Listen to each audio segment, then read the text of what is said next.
നമസ്കാരം and welcome back. എല്ലാവരും അടിപൊളിയായിട്ടിരിക്കുന്നു. തൃക്കാക്കരയുടെ MLA, പിന്നെ Bigg Boss Malayalam season 5 winner, Bigg Boss കണ്ടതിൽ വെച്ച് ഏറ്റവും വലിയ മത്സരാർത്ഥി, നിലപാടിൻ്റെ രാജകുമാരൻ. ഇതൊന്നും പോരാത്തതിന് ഗൈനക്കോളജിസ്റ്റ് ഡോക്ടർ അഖില മാരാർ. ഞാൻ എന്തുകൊണ്ടാണ് അങ്ങനെ പറയാനുള്ള കാരണം വെച്ചാൽ, ഒന്ന്, ഈ അടുത്തിപ്പോൾ പ്രസവത്തെ ചൊല്ലിയിട്ട് പ്രസവത്തെ ചൊല്ലിയിട്ട് അളിയൻ വലിയൊരു പ്രസ്താവനയും വളരെ കോൺഫിഡൻ്റ് ആയിട്ട് പറഞ്ഞിട്ടുള്ള ചില കാര്യങ്ങൾ സോഷ്യൽ മീഡിയ ഏറ്റെടുത്ത് ചർച്ച ചെയ്ത് ബഹിരാകാശത്തേക്ക് പറഞ്ഞു വിട്ട ചങ്ങായി എങ്ങനെയൊക്കെയോ ഇറങ്ങി വരും, 2-3 പോസ്റ്റ് ഇടും, സ്റ്റോറി ഇടും, വീണ്ടും തിരിച്ച് പറക്കും. ആ ഒരു അവസ്ഥയിൽ പോയിക്കൊണ്ടിരിക്കുകയാണ്. കാരണം അത്രയും കോൺഫിഡൻ്റ് ആയിട്ടാണ് സ്ത്രീകളുടെ ഊക്ക് വാങ്ങി കൂട്ടാൻ വേണ്ടിയിട്ട് തന്നെ. കാരണം ഒരു ബന്ധമില്ലാത്ത ആൾക്കാർ പോലും എത്ര സ്ത്രീകളാണ് സോഷ്യൽ മീഡിയ പ്രൊഫൈൽസിലൂടെ ഇവനിട്ടിട്ട് കമൻറ്റ് ബോക്സിലൂടെ ആണെങ്കിലും സ്വന്തം സോഷ്യൽ മീഡിയ ഹാൻഡിൽസിലൂടെയും വീഡിയോ ആയിട്ടും പോസ്റ്റായിട്ടും അറഞ്ചം പുറഞ്ചം മുക്കിക്കൊണ്ടിരിക്കുകയാണ്. ഈ പരിപാടി വാങ്ങാൻ എന്തായാലും സക്കീർ ബായിക്ക് പറ്റില്ല. എന്തായാലും ഗൈനക്കോളജിസ്റ്റ് ആവണം. ഒന്നുകിൽ ഇതിനെക്കുറിച്ച് ഇത്രയധികം ആധികാരികമായിട്ട് സംസാരിക്കണം എന്നുണ്ടെങ്കിൽ ഒരുപാട് പ്രസവം എടുത്തിട്ടുള്ള ഗൈനക്കോളജിസ്റ്റ് ആയിരിക്കണം. അല്ലെങ്കിൽ ഞാൻ കഴിഞ്ഞ വീഡിയോയിൽ പറഞ്ഞാൽ നമ്മുടെ പഴയ കാലത്തെ വയറ്റാട്ടി, അപ്പോഴാണല്ലോ നെല്ല് കുത്തുന്നതിനിടയ്ക്ക് പോയി പ്രസവിക്കുന്ന സ്ത്രീകളുടെയൊക്കെ പ്രസവം എടുക്കുന്ന, ആക്ച്വലി വയറ്റാട്ടി എന്നല്ലേ പറയുക. അപ്പോൾ ചിലപ്പോൾ ഈ ചങ്ങാതി ചിലപ്പോൾ പഴയ പണ്ടത്തെ കാലത്തെ വയറ്റാട്ടിയാണോ എന്നുള്ളത് അറിയില്ല. അല്ലെങ്കിൽ അഖിൽ ആയിരിക്കരുത്, അഖില ആയിരിക്കണം. കാരണം ഒരുപാട് പ്രസവമൊക്കെ കഴിഞ്ഞ് സുഖപ്രസവങ്ങളൊക്കെ എടുത്തിട്ട് പ്രസവത്തിലൊക്കെ എക്സ്പീരിയൻസ്ഡ് ആയിട്ടുള്ളൊരു വ്യക്തി. കാരണം ആ ഒരു കണ്ടീഷനിലാണ് മൂപ്പർ ആ ഒരു ഇൻ്റർവ്യൂ കൊടുത്തിട്ടുള്ളത്. ആ ഒരു ഇൻ്റർവ്യൂവിൽ ചെറിയൊരു പോർഷൻ പുറത്ത് വന്നതിൻ്റെ ബേസിസിലാണ് അഖിലെ നിന്നെ ഒരുവിധം എല്ലാവരും, എനിക്ക് തോന്നുന്നു ഇവരെ സപ്പോർട്ട് ചെയ്തിട്ട് ആരെയും ഞാൻ കണ്ടില്ല. സാധാരണ കണ്ടീഷനിൽ അഖിലിനെ സപ്പോർട്ട് ചെയ്ത് ഞാൻ മുൻപന്തിയിൽ ഉണ്ടാവാറുണ്ട്. കാരണം ചെറുതായിട്ടൊക്കെ ഉണ്ടെങ്കിൽ തന്നെ ഞാൻ ഇവനെ സപ്പോർട്ട് ചെയ്ത് സംസാരിക്കാറുണ്ട്. പക്ഷേ ഈ കേസിൽ ഞാൻ ഒരാൾ പോലും ഇവനെ സപ്പോർട്ട് ചെയ്ത് കണ്ടില്ല. അങ്ങനത്തെ ഒരു സിറ്റുവേഷനിലായി. ഞാൻ 1-2 പ്രതികരണങ്ങൾ ഇവിടെ വയ്ക്കാം. എന്നിട്ട് ഞാൻ ഈ വീഡിയോ ചെയ്യാനുള്ള ഉദ്ദേശം എന്താ വെച്ചാൽ, അളിയൻ കിടന്ന് മെഴുകിക്കൊണ്ടിരിക്കുകയാണ്. എന്താണ് നമ്മുടെ കയ്യിൽ നിന്ന് സംഗതി പോയി. ഞാൻ ഇന്നലെ എൻ്റെ വീഡിയോ ചെയ്ത സമയത്ത് പറഞ്ഞിരുന്നു, മറ്റേ നമ്മുടെ ഈ സ്റ്റേറ്റ്മെൻറ്റ്സിനേക്കാളും കൂടുതൽ അഖിൽമാരാരെ ക്യാരക്ടറൈസ് ചെയ്യുന്ന സംഭവം എന്താ വെച്ചാൽ, വീണടത്ത് കിടന്ന് ഉരുളുക, വളച്ചൊടിക്കുക. അത് സത്യമാണ് കേട്ടോ. ഞാൻ അഖിലിൻ്റെ സപ്പോർട്ടറായിരുന്നു ബിഗ് ബോസിലെങ്കിൽ കൂടി അഖിൽമാരെ ഏറ്റവും വളരെ വെട്ടിപ്പായിട്ട് ചെയ്യുന്ന കാര്യം എന്ന് പറഞ്ഞാൽ വളച്ചൊടിക്കൽ ആൻഡ് ഈ പറഞ്ഞ പ്രകാരം സംസാരിക്കാൻ അത്യാവശ്യം നല്ല കഴിവ് ദൈവം കൊടുത്തിട്ടുള്ളൊരു വ്യക്തിയാണ്. അപ്പോൾ ഇതുപോലെ വല്ല പിഴകളോ വല്ല പൊട്ടത്തരങ്ങളൊക്കെ വിളിച്ചു പറഞ്ഞു കഴിഞ്ഞാൽ അത് ആക്സെപ്റ്റ് ചെയ്യുക, അല്ലെങ്കിൽ അതിനെ ആക്സെപ്റ്റ് ചെയ്യുന്ന രീതിയിൽ പറയുന്നത്. കാരണം ഒരുവിധം എല്ലാവരും എതിർക്കുന്നൊരു സിറ്റുവേഷനാണ്. എല്ലാവരും എതിർത്തു എന്ന് വിചാരിച്ചിട്ട് അവനവൻ്റെ ഭാഗം തെറ്റായിക്കൊള്ളുന്നില്ല. അവൻ്റെ കാഴ്ചപ്പാടിൽ തന്നെ അവൻ ഉറച്ചു നിൽക്കുകയാണ്. പക്ഷേ ആ പറഞ്ഞ കാര്യമല്ലാതെ അതിൽ നിന്ന് എങ്ങോട്ടൊക്കെയോ കൊണ്ടുപോയി ആൾക്കാരെ കൺഫ്യൂസ്ഡ് ആക്കിയിട്ട് അതായത് കൺഫ്യൂസ്ഡ് ആക്കിയിട്ട് ഒരു എന്താ പറയുക, ഒരു ചർച്ച ഉണ്ടാക്കിയിട്ട് ഞാൻ പറഞ്ഞ അതാണ് ഇതാണെന്നൊക്കെ പറയുന്ന രീതിയിൽ അറഞ്ചം മുറഞ്ചം സ്റ്റോറിയും പോസ്റ്റും ഇട്ടുകൊണ്ടിരിക്കുകയാണ് മൂപ്പര്. ഞാനൊരു ചെറിയൊരു 1-2 വീഡിയോ ഞാൻ ഇവിടെ പ്ലേ ചെയ്യാം. അത് കഴിഞ്ഞതിന് ശേഷം, കാരണം ഇവന് മറുപടി കൊടുക്കേണ്ട സ്ത്രീകളാണ്. നല്ല വീഡിയോ ചെയ്ത സമയത്തും പറഞ്ഞിരുന്നു. 1-2 സ്ത്രീകളുടെ പ്രതികരണമുണ്ട്. 1-2 ഞാൻ കാണിക്കാം. അത് കഴിഞ്ഞ ശേഷം അളിയൻ ഇന്ന് 2-3 ന്യായീകരണ പോസ്റ്റുകളുണ്ട്. ഞാൻ ഒരു പോസ്റ്റ് ഞാൻ മുഴുവൻ വായിച്ചില്ല. കാരണം എല്ലാ പോസ്റ്റിലും പറയുന്നത് ഞാൻ സാഗറിനെ പിന്നെ മധുവുമായി ഇതാക്കി, ഞാൻ മുണ്ട് പൊക്കി കാണിച്ചപ്പോൾ, ഞാൻ പട്ടിണി കിടന്നപ്പോൾ, ഞാൻ കപ്പ് ഉയർത്തിയപ്പോൾ എന്നൊക്കെ പറഞ്ഞു വെച്ചാൽ ബിഗ് ബോസിൻ്റെ റെഫറൻസാണ് കാര്യമായിട്ട് കൊടുക്കുന്നത്. എന്തൊരു എക്സ്പ്ലനേഷൻ കൊടുക്കുകയാണെന്നുണ്ടെങ്കിലും ഔട്ട് ഓഫ് ബിഗ് ബോസ് കാര്യങ്ങളിൽ പൊതുജനത്തിന് മുന്നിൽ സംസാരിക്കുന്ന സമയത്ത് എക്സ്പ്ലനേഷൻ കൊടുക്കുമ്പോൾ എപ്പോഴും റെഫറൻസ് എടുക്കുന്നത് ബിഗ് ബോസിൻ്റെയാണ്. 1-2 ഹലോ, ഞാൻ അഖിൽ മാരാരുടെ സുഖപ്രസവത്തെക്കുറിച്ചുള്ള വീഡിയോ കണ്ടു. അതിനെക്കുറിച്ച് 2 വാക്ക് പറയാതിരുന്ന ഒരു സ്ത്രീയായിട്ട് ജീവിക്കുന്നതിൽ അർത്ഥമില്ലാന്ന് തോന്നിയിട്ടാണ് ഈ വീഡിയോ ചെയ്യുന്നത്. അതുമാത്രമല്ല, ഞാൻ 2 കുട്ടികളെ പ്രസവിച്ചിട്ടുണ്ട്. അതിലാദ്യത്തെ കുട്ടിയത് കോംപ്ലിക്കേഷൻ ആയിരുന്നു, രണ്ടാമത്തേത് കോംപ്ലിക്കേറ്റഡ് ആയിരുന്നു. ആദ്യത്തെ കോംപ്ലിക്കേഷൻ വന്നപ്പോൾ അവർ വജൈനൽ ഇൻസെക്ഷൻ 12ഓളം ഇട്ടിട്ട് വാക്വം ചെയ്താണ് മുന്നിയെടുത്തത്. രണ്ടാമത്തെ ഡെലിവറി C-സെക്ഷൻ ചെയ്താണ് എടുത്തത്. അപ്പോൾ എനിക്ക് അഖിൽ മാരാരോട് സംസാരിക്കാൻ യോഗ്യത അതുമാത്രം മതി എന്ന് കരുതുന്നു. അപ്പോൾ പ്രിയപ്പെട്ട അഖിൽമാര, താങ്കളുടെ ഭാര്യ ഇനിയും പ്രസവിക്കുമെങ്കിൽ താങ്കളുടെ ഭാര്യയ്ക്ക് അതിനുള്ള പ്രായവും ആരോഗ്യവും ഉണ്ടെങ്കിൽ താങ്കൾ അതിനുവേണ്ടി ഒന്നുകൂടി ട്രൈ ചെയ്യണം. എന്നിട്ട് ഭാര്യയുടെ ഗർഭം മുതൽ പ്രസവം വരെ താങ്കൾ ഭാര്യയുടെ കൂടെ ആയിരിക്കുകയും ആ പ്രസവ ദിവസം ലേബർ റൂമിൽ തുടക്കം മുതൽ ഒതുക്കം വരെ കൂടെ ഉണ്ടാകുകയും വേണം. അപ്പോൾ കാണുന്ന സങ്കീർണതകളെല്ലാം കണ്ട് മനസ്സിലാക്കിയതിന് ശേഷം ആ കുട്ടി അനുഭവിച്ച ശാരീരികവും മാനസികവുമായ ട്രോമകൾ എന്തൊക്കെയാണെന്ന് മനസ്സിലാക്കി കഴിഞ്ഞാൽ താങ്കളുടെ ഈ കഴപ്പിന് കുറച്ച് ശമനം കിട്ടുന്നതായിരിക്കും. അപ്പോൾ ഇതിലേറെ വൃത്തിക്ക് ഊക്കാൻ കഴിയില്ല എന്ന് വിചാരിച്ചിരിക്കുമ്പോൾ ഒറ്റ വീഡിയോ കൂടി കണ്ടതിന് ശേഷം നമുക്ക് ഇവൻ്റെ എക്സ്പ്ലനേഷനിലേക്ക് കിടക്കാം കേട്ടോ. കുത്തുന്ന ഡയലോഗൊക്കെ അടിക്കുന്നതെന്ന് എല്ലാവർക്കും അറിയാം. ആ സ്ത്രീ അവള് പ്രസവിച്ചിട്ട് പോയിരുന്ന് ആ 2 കിലോ അരി ഇടിച്ച് അവിടെ വെച്ചിട്ടുണ്ടെന്ന്. അപ്പൊ ഇത്ര നിസാരമായിട്ട് സ്ത്രീകൾ വളരെ എൻജോയ് ചെയ്തിരുന്നു. എൻജോയ് ചെയ്യാൻ ഇത് വണ്ടർലയിലേക്ക് ടൂർ പോയതല്ല, ഒരു ജീവനാണ് പുറത്തെടുക്കുന്നത്. 2-3 പെറ്റിട്ടുള്ള അനുഭവം പോലെ പറയുന്നത്. പ്രസവിക്കുന്നു, നെല്ല് കുത്തുന്നു, സിന്ധി ആയിട്ട് പോയി പ്രസവിക്കുന്നു, എൻജോയ് ചെയ്യുന്നു. പണ്ടത്തെ ആൾക്കാര് ഈ വീട്ടിലുള്ള പ്രസവത്തിനെ എക്സാജറേറ്റ് ചെയ്തിട്ടാണ് ഈ നെല്ല് കുത്തുന്ന ഡയലോഗൊക്കെ അടിക്കുന്നതെന്ന് എല്ലാവർക്കും അറിയാം. പണ്ടത്തെ കാലത്ത് ഒരു സ്ത്രീ ഒരു കുഴപ്പമില്ലാതെ പ്രസവിച്ചിട്ടുണ്ടെങ്കിൽ അപ്പുറത്ത് 100-ലധികം ആൾക്കാരാണ് വീട്ടിൽ നിന്നും പ്രസവിച്ചുകൊണ്ട് മരണപ്പെടുകയും കുട്ടി മരണപ്പെടുകയും ചെയ്തിട്ടുള്ളത്. അപ്പൊ ഇന്നത്തെ കാലത്ത് ഓൾറെഡി വീട്ടിലെ പ്രസവം കാരണം ബുദ്ധിമുട്ടുകൾ അനുഭവിക്കും അല്ലെങ്കിൽ മരിക്കുകയും ചെയ്യുന്ന വാർത്തകൾ നമ്മൾ ദിനം പ്രതി കേൾക്കില്ല. അപ്പോഴാണ് ഓക്കെ, ഈ വീഡിയോ നിങ്ങൾ കണ്ടിട്ടുണ്ടാവുന്നതായിരിക്കുന്നു.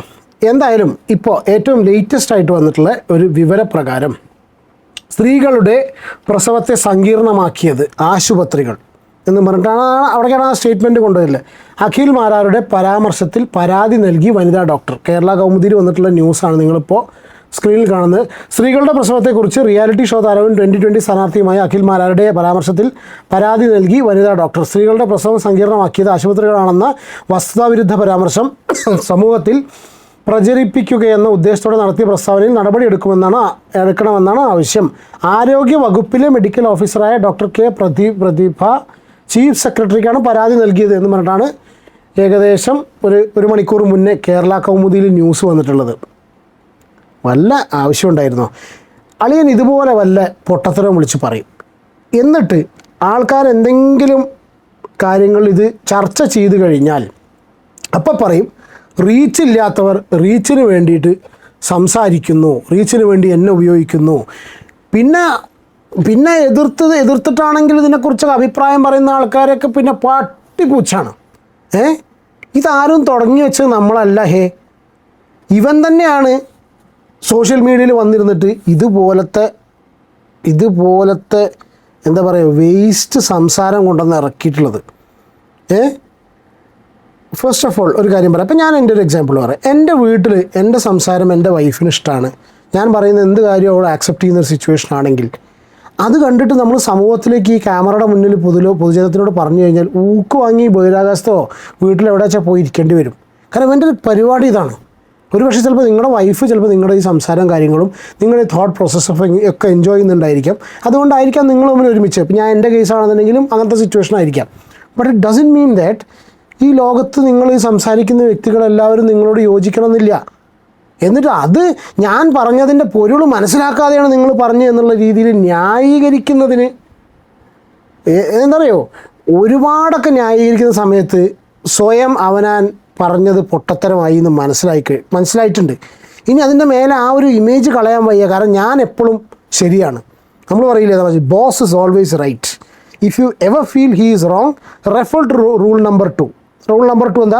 Refer to rule number 1. അതായത് നമ്മളെപ്പോഴും കറക്റ്റാണ്, ബോസ് എപ്പോഴും കറക്റ്റാണ്. ഇന്ന് 2 പോസ്റ്റാണ് അളിയാൻ ഇട്ടിട്ടുള്ളത്.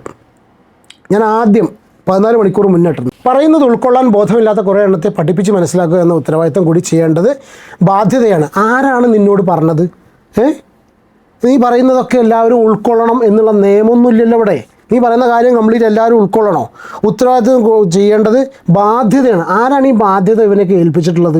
ആർക്കപ്പോൾ ഇവൻ ഇത് പഠിപ്പിക്കണം, ഇത് ചെയ്യണം എന്നുള്ളത് പിന്നെ ഒരു റെസ്പോൺസിബിലിറ്റി ആയിട്ട് ആരാണ് ഇവനെ കൽപ്പിച്ചു കൊടുത്തിട്ടുള്ളത്? ഇതാണ് ഭയങ്കര അഹങ്കാരമാണ്. നമ്മൾ എന്തോ ഭയങ്കര സംഭവമാണെന്നുള്ള അഹങ്കാരം. കഴിവില്ല എന്ന് പറയുന്നില്ല, നല്ല കഴിവുണ്ട്, സംസാരിക്കാനൊക്കെ നല്ല കഴിവുള്ള വ്യക്തിയാണ്. പക്ഷെ അത് ഒരു ഓവർ കോൺഫിഡൻസ് ഈ രീതിയിലുള്ള അലങ്കാരമായിട്ട് കൊണ്ടു നടക്കരുത്. പ്രസവം എന്നാൽ ഒരു കുഞ്ഞിന് ജന്മം നൽകുന്ന മഹത്തായ ഉദാത്തമായ ഒരു ക്രിയയാണ്. ഇതൊക്കെ എല്ലാവർക്കും അറിയാം സുഹൃത്തെ. ഇതൊക്കെ അറിയാത്ത ആൾക്കാരൊന്നും ഇല്ല ഇവിടെ. ഒരുവിധം എല്ലാവർക്കും അറിയാം. നിന്നേക്കാൾ നന്നായിട്ട് ഇവിടെ സ്ത്രീകൾക്കറിയാം. അത് എൻജോയ് ചെയ്യണമെങ്കിൽ താൻ ഒരു അമ്മയാകാൻ പോകുന്നു എന്ന ചിന്തയും അതിലൂടെ അവർക്ക് ലഭിക്കുന്ന ആത്മനിർവൃതിയും ഒരു സ്ത്രീക്ക് ഉണ്ടാവണം.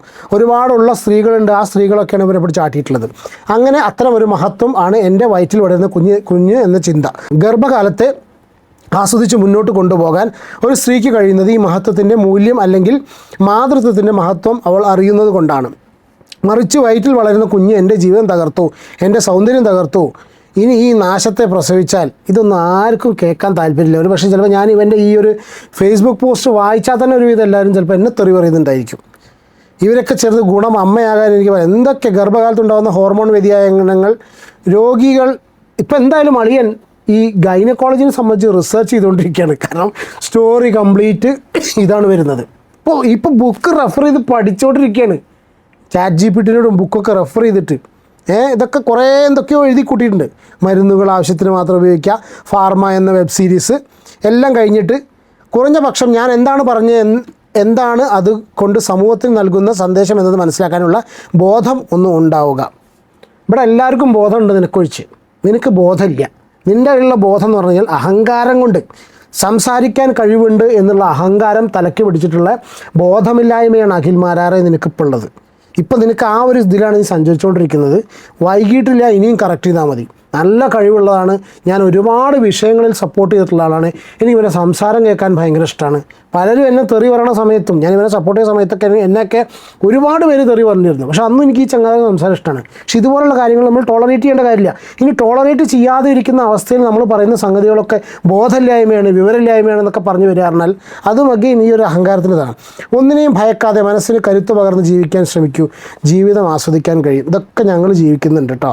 ഒരുപാട് പേര് ജീവിക്കുന്നുണ്ട്. അനാവശ്യമായിട്ടുള്ള പ്രശ്നങ്ങൾ വാരി വലിച്ച് കയറ്റിയിട്ട് തൽക്കാലം സോഷ്യൽ മീഡിയയിൽ ഒന്നും ചർച്ച ചെയ്യാൻ തന്നെക്കുറിച്ചൊന്നും ചർച്ച ചെയ്യില്ല എന്ന് മനസ്സിലാക്കുന്ന സമയത്ത് എനിക്കൊന്ന് ബോധപൂർവ്വം ഇതേപോലത്തെ കാര്യങ്ങൾ സ്റ്റേറ്റ്മെൻറ്റ്സ് പറയുക, എന്നിട്ട് അത് ചർച്ചയാവുന്ന സമയത്ത് അതിന് എക്സ്പ്ലനേഷൻ കൊടുക്കുക, ഒരു 5-6 ദിവസം ഈ ഒരു സോഷ്യൽ മീഡിയയിൽ പിടിച്ചിരിക്കുക. ഇതൊന്നും അത്ര രസമുള്ള കാര്യമല്ല. ഇതെന്താണ് ഇതുകൊണ്ട് ഉദ്ദേശിക്കുന്നത്? പിന്നെയും അങ്ങനെ സോഷ്യൽ മീഡിയയിൽ പോപ്പുലാരിറ്റി കൊണ്ട് ഇതാണ് ഉദ്ദേശിക്കുന്നത്. ഞാൻ കഴിഞ്ഞതിന് ശേഷം അടുത്ത പോസ്റ്റ് എനിക്കെതിരെ ഞാൻ പറഞ്ഞത് വളച്ചൊടിച്ച് പ്രചരിപ്പിക്കുന്ന പരിപാടി പുരോഗമനവാദികളും ഫെമിനിസ്റ്റുകളും തുടങ്ങിയിട്ടുണ്ട് കുറേ നാളുകളായി. ഇന്ന് എന്ത് വളച്ചൊടിക്കാൻ? ഒന്നും വളച്ചൊടിക്കാനില്ല. കുറേ വലിയ മഹത്തായ മറ്റേ ലെങ്തി സ്പീച്ചൊന്നുമില്ല. ആകെ 4-5 വരിയാണ്. സുഖപ്രസവം, എൻജോയ്, നെല്ലുകുത്തൽ, ഈ 3-4 സാധനം തന്നെ മതി ഒരുവിധം എല്ലാവരുടെയും ഊക്ക് വാങ്ങിക്കൂട്ടാൻ. പിന്നെ എന്നിട്ട് എഴുതിയിരിക്കുകയാണ് ബിഗ് ഉള്ള കാലം. എൻ്റെ പൊന്നു ചങ്ങാതി, ബിഗ് ബോസ് 5 കഴിഞ്ഞു, 6 കഴിഞ്ഞു, 7 കഴിഞ്ഞു, ഇനി 8 വരാൻ പോവുകയാണ്. ഇനി നീ ഈ ഭാണ്ഡക്കെട്ടുമായിട്ട് എന്തിനാണ് ഇറങ്ങുന്നത്? ബിഗ് ബോസ് 5 എന്നിട്ട് അതിൽ പറയാം ഭക്ഷണം വളരെ കുറവായ സ്ഥലത്ത് ടാസ്കിൻ്റെ ഭാഗമായി ഭക്ഷണം മോഷ്ടിച്ച സാഗറിനോട്. ബിഗ് ബോസ് കാണാത്ത എത്രയോ ആൾക്കാരുണ്ട് ഇതൊക്കെ കാണുക. അവർക്ക് മുന്നിൽ ഇതൊക്കെ പറഞ്ഞ കളിയാക്കി ചിരിക്കും. കോമാളിയാവും മനുഷ്യൻ. കുടുംബജീവിതത്തിൽ എന്നല്ല സൗഹൃദങ്ങൾക്കിടയിൽ പോലും അടിയും വഴക്കും ഉണ്ടാകുന്നു. അത് ഭാര്യയുടെ കേസ്. തമാശ രൂപേണ ആരെയും അപമാനിക്കാതെ ഉടുത്തിരുന്ന മുണ്ട്, ഇതൊക്കെ ഞാൻ സപ്പോർട്ട് ചെയ്താട്ടോ. ഇതൊക്കെ എന്തിനാ ഈ പൊതുജനത്തിനോട് പറയുന്നത്? മുണ്ട് നോക്കി കാണിച്ച കഥ പഴയ ബിഗ് ബോസിലുള്ളതൊക്കെ. എന്നാൽ അങ്ങനെയാണെങ്കിൽ ഷിയാസ് കരീമും പേളിമാണിയൊക്കെ ബിഗ് ബോസ് മലയാളം സീസൺ 1 മാത്രം ആരെങ്കിലും പറഞ്ഞിരിക്കുന്നുണ്ടോ? ഇവനല്ലാതെ വേറെ ഒരാളും ഈ ബിഗ് ബോസിൻ്റെ മഹത്വം വിളമ്പിയിരിക്കുന്നുണ്ടോ? ഹൗസിലുണ്ടായിരുന്ന മറ്റൊരു സ്ത്രീ അവരുടെ വൃത്തികെട്ട സ്വഭാവം ശോഭേനെ താങ്ങുക. എന്തിനാണ് അതിൻ്റെ ആവശ്യം? വല്ലാരെ പുതിയ പ്രസവത്തെ നിസ്സാരവൽക്കരിച്ചു എന്നൊക്കെ പറഞ്ഞിട്ട് നീട്ടി ലംബാ ചോട എഴുതി വിട്ടിരിക്കുകയാണ്. സോഷ്യൽ മീഡിയയിൽ 4 കമൻറ്റ് തെറി കണ്ടാൽ അയ്യോ സൈബർ ബുള്ളിങ്, സ്ത്രീകളെ അധിക്ഷേപിക്കുന്നു എന്ന് പറഞ്ഞ് നിലവിളിക്കുന്നവർ പുരുഷനെ ഏത് രീതിയിൽ ക്രമിച്ചാലും കുഴപ്പമില്ല. നിങ്ങൾ എത്രയൊക്കെ ഇല്ലാ കഥകൾ കൂട്ടി ആക്ഷേപിച്ചാലും എന്തൊക്കെ പറഞ്ഞാലും സത്യം പറയുന്നതിൽ നിന്നും എന്നെ തടയാൻ, സത്യം പറയുന്നതിൽ ആരും തടയുന്നില്ല. വിവരക്കേട് വിളിച്ച് പറയരുത് അനാവശ്യമായിട്ട്. വിവരക്കേട് വിളിച്ച് പറയുകയാണെന്നുണ്ടെങ്കിൽ ആക്സെപ്റ്റ് ചെയ്യൂ. നിങ്ങൾ റീച്ച് ഇല്ലാത്ത സമയത്ത്, അല്ലെങ്കിൽ നിങ്ങളെക്കുറിച്ച് എന്നും സോഷ്യൽ മീഡിയ ചർച്ച ചെയ്തിരിക്കണം എന്ന് ഒരിക്കലും വാശി പിടിക്കാൻ പറ്റില്ല. നിങ്ങളെക്കുറിച്ച് സോഷ്യൽ മീഡിയ ചർച്ച ചെയ്യാതിരിക്കുന്ന സിറ്റുവേഷനിൽ പിന്നെ റീച്ചിന് വേണ്ടിയിട്ട് ഇതുപോലത്തെ സ്റ്റേറ്റ്മെൻറ്റ്സ് ഉണ്ടായിക്കഴിഞ്ഞാൽ അതൊരു തരം താണ പരിപാടിയാണ്. മനസ്സിലായോ? എന്നിട്ട് അതിനാരെങ്കിലും പ്രതികരിച്ചിട്ടുണ്ടെങ്കിൽ അയ്യോ എന്നെ വളച്ചൊടിച്ചു, എന്നെ ആക്രമിക്കുന്നു എന്നും പറഞ്ഞു വരുന്നതിലൊരു സ്റ്റാൻഡേർഡ് ഇല്ല. ഒരു സ്റ്റാൻഡേർഡ് നിങ്ങൾ സെറ്റ് ചെയ്തിട്ടുണ്ടെങ്കിൽ അത് കീപ്പ് ചെയ്യാൻ ശ്രമിക്കും. ഇതിൻ്റെ കമൻറ്റ് ബോക്സിൽ എന്തെങ്കിലും ഉണ്ടോ? വായിച്ചിട്ട് പോലുമില്ല, കുമ്മോജി അങ്ങ് വിതറി എന്നേ ഉള്ളൂ, നിൻ്റെ വാക്കിന് വില. സത്യമാണ്. ഞാനും ആദ്യത്തെ പോസ്റ്റ് സത്യം പറഞ്ഞാൽ വീഡിയോ ചെയ്യേണ്ട അവസ്ഥ ഉണ്ടായിട്ട് ഓൾറെഡി ഞാൻ എൻ്റെ പോസ്റ്റ് വായിച്ച് മനസ്സിലാക്കിയില്ല. അത്രയും വില കൊടുക്കുന്നില്ല. വില ഇല്ലാത്തവിടത്ത് എന്തിനാ സംസാരിച്ച് വെറുതെ സമയം കളയുന്നു? ഫേസ്ബുക്കും നെറ്റും കാര്യങ്ങളൊക്കെ ഫ്രീ ആണെന്ന് വിചാരിച്ചിട്ട് വെറുതെ അടിച്ചു വിടാനായിട്ട് എന്താണ് നിങ്ങളുടെ അഭിപ്രായം എന്നുള്ളത് കമൻറ്റ് ചെയ്യൂ. നമുക്ക് അടുത്തൊരു വീഡിയോയിൽ കാണാം. Take care and God bless.